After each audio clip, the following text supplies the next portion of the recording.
ಇದು ಇದು ರೆಗ್ಯುಲರ್ ಪ್ರೊಸೆಸ್ಗಳಿಗೆ.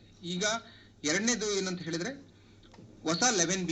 ಈಗ ನಾವು ಲಾಸ್ಟ್ ಒಂದು 18 ದಿನ 20 ದಿನದಿಂದ ನೋಡಿದಾಗಿಂದ ತುಂಬಾ ರಿಕ್ವೆಸ್ಟ್ಗಳು ಹೊಸ 11Bಗೆ ಬರ್ತಾ ಇದೆ. ಅಂದ್ರೆ ಪರಿವರ್ತನೆ ಇಲ್ಲದ ಪರಿವರ್ತನೆ ಆದ ಆಸ್ತಿಗಳು ಏನಾದ್ರೆ ಸೈಟ್ಸ್ಗಳು ಇರ್ತವೆ, ಬಿಲ್ಡಿಂಗ್ಸ್ಗಳು ಇರ್ತವೆ, ರೆವಿನ್ಯೂ ಸೈಟ್ಸ್ ಅಲ್ಲಿ ಇರೋ ಬಿಲ್ಡಿಂಗ್ಸ್ಗಳಿಗೆ ಅಂತದಕ್ಕೆ ನಾವು ಒಂದು 11B 5 ಕ್ಲಾಸಿಫಿಕೇಶನ್ ನ ಕೊಟ್ಟಿದ್ದೀವಿ. 5 ಕ್ಲಾಸಿಫಿಕೇಶನ್ ಅಲ್ಲಿ ಬರೋ ಹೊಸ ಅರ್ಜಿಗಳು ಅಂದ್ರೆ ಪಂಚತಂತ್ರ ತಂತ್ರಾಂಶದಲ್ಲಿ ಇಲ್ಲದೆ ಇರೋ ಅರ್ಜಿಗಳಿಗೆ ಬೇರೆ ತರ ನಾವು ವರ್ಕ್ ಫ್ಲೋನ ಮಾಡಿದೀವಿ. ರೂಲ್ಸ್ ಪ್ರಕಾರ ಆ ತರ ಅರ್ಜಿಗಳು ಯಾರಾದ್ರೂ ಹಾಕಿದರೆ ಅದು ನೇರವಾಗಿ ಸಿಒ ಹೋಗ್ಬೇಕು ಅಂತ ಹೇಳಿ ರೂಲ್ಸ್ ಅಲ್ಲಿ ಇದೆ. ಮುಖ್ಯ ಕಾರ್ಯನಿರ್ವಹಣಾಧಿಕಾರಿಗಳು ಅಂದ್ರೆ ಜಿಲ್ಲಾ ಪಂಚಾಯತಿ ಸಿಒಗೆ ಹೋಗ್ಬೇಕು ಅಂತ. ನಾವು ಆ ಸಿಒಗಳಿಗೆ ಹೋದಾಗ ಅವರಿಗೆ ಸ್ವಲ್ಪ ಕೆಲವೊಂದು ಇನ್ಫಾರ್ಮೇಶನ್ ಅಂದ್ರೆ ನಮಗೆ ಮೊದಲೇ ಖಾತರಿ ಏನಾಗಬೇಕು ಅಂತ ಹೇಳಿದ್ರೆ ತುಂಬಾ ಜನ ಈ ಲೀಸ್ಟ್ ಅಲ್ಲಿ ಏನು 95 ಲಕ್ಷ ಪ್ರಾಪರ್ಟೀಸ್ ಏನು ಲೀಸ್ಟ್ ಅನ್ನು ನಾವು ಡಿಸ್ಪ್ಲೇ ಮಾಡ್ತಾ ಇದ್ದೀವಿ ಅದರಲ್ಲಿ ಇರಬಹುದು. ಬಟ್ ಆದ್ರೂ ಯಾರು ಹುಡುಕ್ತಾ ಇದ್ದಾರೆ, ಕರೆಕ್ಟಾಗಿ ಸಿಗ್ತಾ ಇಲ್ಲ ಅಂತ ಕೇಸಸ್ ಅಲ್ಲಿ ಅವ್ರು ಏನ್ ಮಾಡ್ತಾರೆ, ಹೊಸ ಅರ್ಜಿ ಹಾಕ್ಬೋಣ ಅಂತ ಹೇಳಿ ಅರ್ಜಿ ಹಾಕ್ಬೋದು. ಬಟ್ ಅಲ್ಲಿ ಅರ್ಜಿ ಹಾಕಿದಾಗ ನಾವು ಅದನ್ನ ವಿಲೇ ಮಾಡಿ ಅಪ್ರೂವ್ ಮಾಡಿದ್ವಿ ಅಂತ ಹೇಳಿದ್ರೆ ಒಂದೇ ಪ್ರಾಪರ್ಟಿ ಓನರ್ ಹೆಸರಲ್ಲಿ 2 ಪ್ರಾಪರ್ಟಿ ಕ್ರಿಯೇಟ್ ಆಗುತ್ತೆ ಪಂಚತಂತ್ರದಲ್ಲಿ. ಅಲ್ಲೂ ಕೂಡ ಡಿಮ್ಯಾಂಡ್ ಇರುತ್ತೆ, ಆ ಪ್ರಾಪರ್ಟಿಗೂ ಕೂಡ ಡಿಮ್ಯಾಂಡ್ ಇರುತ್ತೆ, ಈ ಪ್ರಾಪರ್ಟಿಗೂ ಕೂಡ ಡಿಮ್ಯಾಂಡ್ ಕ್ರಿಯೇಟ್ ಆಗುತ್ತೆ.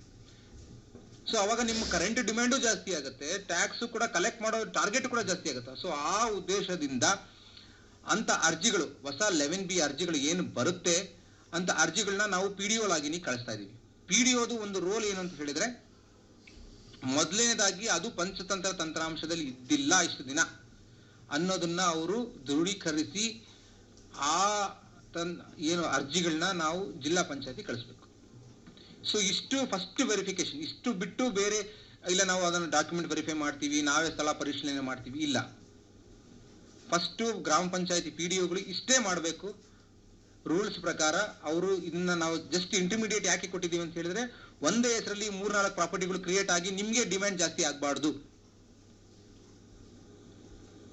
ಆಮೇಲೆ ಡಿಲೀಟ್ ಮಾಡ್ಕೋಬೇಕು ಅದು ಮಾಡ್ಕೋಬೇಕು ಅಂತ ಹೇಳೋ ನೆಸೆಸಿಟಿ ಬರಬಾರ್ದು ಅನ್ನೋ ಉದ್ದೇಶದಿಂದ ಅಂತ ಅರ್ಜಿಗಳನ್ನ ನಾವು PDO ಲಾಗಿನಿ ಕಳಿಸಿ ಇದು ಪಂಚತಂತ್ರದಲ್ಲಿ ಇದೆಯಾ ಇಲ್ಲ ಅನ್ನೋದನ್ನ ಕೂಡ ವೆರಿಫೈ ಮಾಡಿ ನಿಮ್ಮ ಮ್ಯಾನ್ಯುಯಲ್ ಡಾಕ್ಯುಮೆಂಟ್ಸ್ ಮತ್ತೆ ಈ ಪಂಚತಂತ್ರ ಚೆಕ್ ಮಾಡಿಕೊಂಡು ಈ ಅರ್ಜಿದಾರ ಏನ್ ಹಾಕಿದ್ದಾರೆ ಇವ್ರಿಗೆ ಈಗಾಗಲೇ ಇಲ್ಲ ಪಂಚತಂತ್ರದಲ್ಲಿ ಅಂತ ಹೇಳಿದ್ರೆ ಅದು ದೃಢೀಕರಿಸಿ ನಾವು ಜಿಲ್ಲಾ ಪಂಚಾಯತಿ ಲಾಗಿನಿ ಕಳಿಸ್ಬೇಕು. ಜಿಲ್ಲಾ ಪಂಚಾಯತಿಗೆ ಸಿಇಒಗೆ ಆ ಅರ್ಜಿಗಳು ಸಿಇಒ ಹೋಗಕ್ಕಿಂತ ಮೊದಲು ಇಂಟರ್ಮೀಡಿಯೇಟ್ ಒಂದು ಲಾಗಿನ್ ಕ್ರಿಯೇಟ್ ಮಾಡಿದ್ದೀವಿ ಅಸಿಸ್ಟೆಂಟ್ ಸೆಕ್ರೆಟರೀಸ್ಗಳಿಗೆ, ASಗಳಿಗೆ. ಸೊ ಅವರು ಈ PDO ಇಂದ ಬಂದಿರೋ ಅರ್ಜಿಗಳನ್ನ ಅಂದ್ರೆ ಪಂಚತಂತ್ರದಲ್ಲಿ ಈ ಪ್ರಾಪರ್ಟಿ ಇಲ್ಲ ಇಲ್ಲಿವರೆಗೂ ಇದನ್ನ ಹೊಸದಾಗಿ 11B ಕ್ರಿಯೇಟ್ ಮಾಡಬಹುದು ಅಂತ ಏನು ದೃಢೀಕರಿಸಿ ಬಂದಿರುತ್ತೆ ಅಂತ್ಯ ಅರ್ಜಿಗಳು AS ಲಾಗಿನಿಗೆ ಬಂದಿರುತ್ತೆ ಅಂತ ಅವರು ಏನು ದಾಖಲೆಗಳು ಇರ್ತವೆ ಏನು ಅಪ್ಲೋಡ್ ಮಾಡಿರ್ತಾರೆ. ಈಗ ಏನು 11B ಕ್ಯಾಟಗರಿ ಪ್ರಕಾರ ಈಗ ಅವ್ರದ್ದು ಸೇಲ್ ಡೀಡ್ ಆಗಿರ್ಲಿ, RTC ಆಗಿರ್ಲಿ, EC ಆಗಿರ್ಲಿ ಏನು ಅಪ್ಲೋಡ್ ಮಾಡಿರ್ತಾರೆ ಆ ದಾಖಲೆಗಳು 7/4/2025 ಮುಂಚೆ ಎಲೆಕ್ಟ್ರಿಸಿಟಿ ಬಿಲ್ ಆಗಿರಲಿ 7/4/2025 ಮುಂಚೆ ಇದೆ ಅನ್ನೋದನ್ನ ವೆರಿಫೈ ಮಾಡಿ ಅದನ್ನ CO ಲಾಗಿನ್ಗೆ ಕಳಿಸಬಹುದು. ಅಂದ್ರೆ ಓಕೆ ಇದು ಪಂಚತಂತ್ರದಲ್ಲಿ ಇಲ್ಲ ಅಂತ PDO ಅಪ್ರೂವ್ ಕೊಟ್ಟಿದ್ದಾರೆ, PDO ಅಥೆಂಟಿಕೇಟ್ ಮಾಡಿದ್ದಾರೆ.